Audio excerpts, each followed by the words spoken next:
औरत का फैसला। नैतिक मूल्यों से ये कहानी भले ही आपको इंसाफ करती ना दिखे, लेकिन जिम्मेदारियों की नजर से देखेंगे तो शायद कुछ समझ में आए। ये क्या है बहू, सुबह से घर का काम करती रहती है, फिर ऑफिस जाती है और बच्चों में लगी रहती है।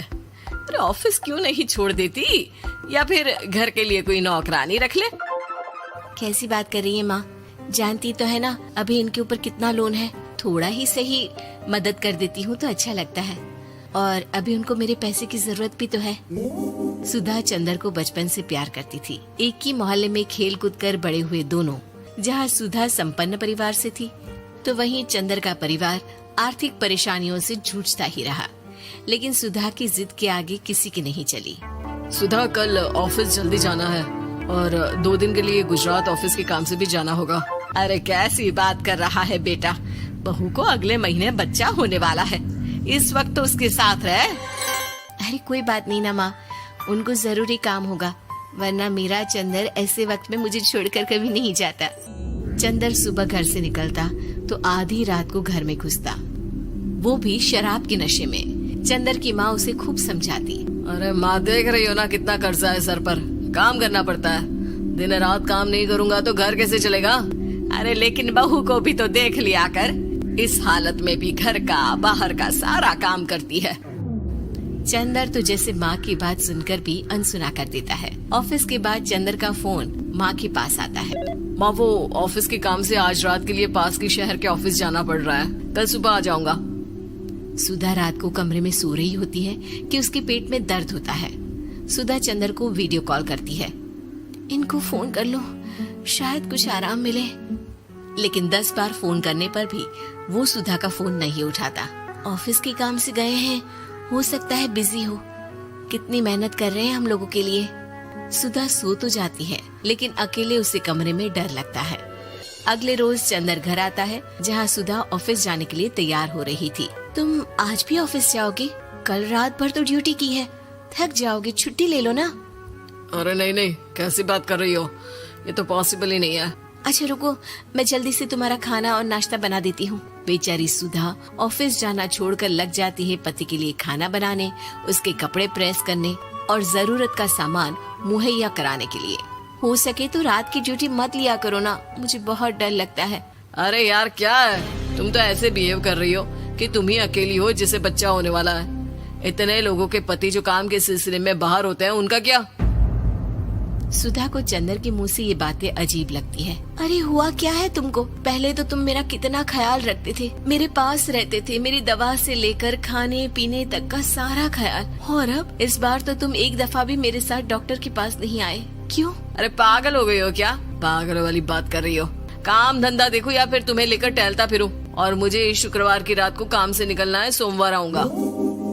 सुधा को समझ में नहीं आता कि क्यों अचानक से चंदर को फील्ड का काम मिल गया है।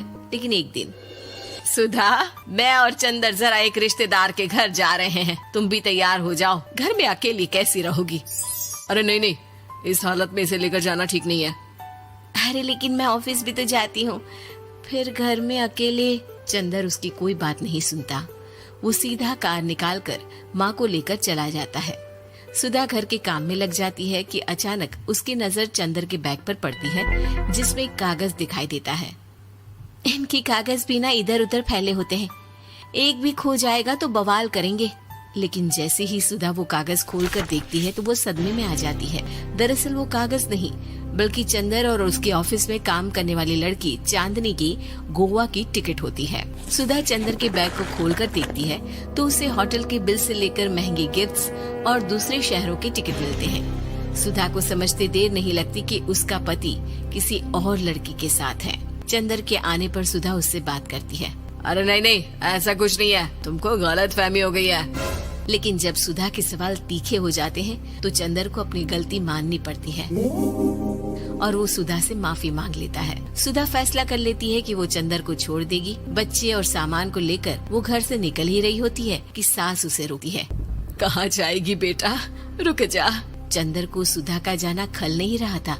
वो झूठे मुंह भी उसे रोकने की कोशिश ही नहीं कर रहा था। सुधा चंदर को देखती है और मायके चली जाती है। मायके में माँ कहती है, अरे आज से कैसे घर छोड़कर आ गई? कौन सा चंदर तुझे छोड़ रहा था? माफी तो मांग ली थी ना। देखो बेटा, बेटी डोली में जाती है और अर्थी में ही निकलती है। पर पापा, मेरा आत्मसम्मान, उसका क्या? आपने मुझे पढ़ाया लिखाया है, इस लायक बनाया कि मैं खुद का खर्चा उठा सकूं, बेटी को पढ़ा सकूं, एक अच्छा जीवन पाऊं। अरे लेकिन पति की जरूरत तो होती है ना सुधा दीदी, और अगर आपको नहीं है तो इस बच्ची का सोचो जो अपने पिता से इस कदर जुड़ी है। आने वाले बच्चे की सोचो जिसके आने से पहले ही आपने पिता का प्यार से दूर करने की सोच ली। सुधा फोन देखती है लेकिन चंदर का कोई कॉल नहीं होता। वो समझ नहीं पाती कि अपने आत्म सम्मान के बारे में सोचे या बच्चों के बारे में। मम्मी, हम नाना नानी के घर से दादी और पापा के पास कब जाएंगे? नहीं जाएंगे बेटा, अब यहीं रहेंगे। नहीं मम्मी, मैं पापा के पास जाऊंगी, मुझे दादी के साथ रहना है। और मेरे साथ? हाँ, आपके साथ भी तो, सबके साथ माँ। देखो सुधा दीदी, आपके सर पर पिता का साया होना जरूरी होता है। अपने घमंड के लिए पिता और बेटी को अलग मत करो। सुधा अब सामान उठाकर अपने ससुराल जाने लगती है, लेकिन मन में सवाल रह जाता है कि जिसे दुनिया घमंड समझ रही है वो उसका आत्मसम्मान था। चंदन ने माफी जरूर मांग ली, लेकिन कभी ये एहसास नहीं दिलाया कि वो सिर्फ उसी। और अगर तुम लोग नए हो तो सब्सक्राइब करो, वो जो लाल वाला बटन है उस पर फूट फेंक के मारो या फिर मोमबत्ती, मुझे नहीं पता, बस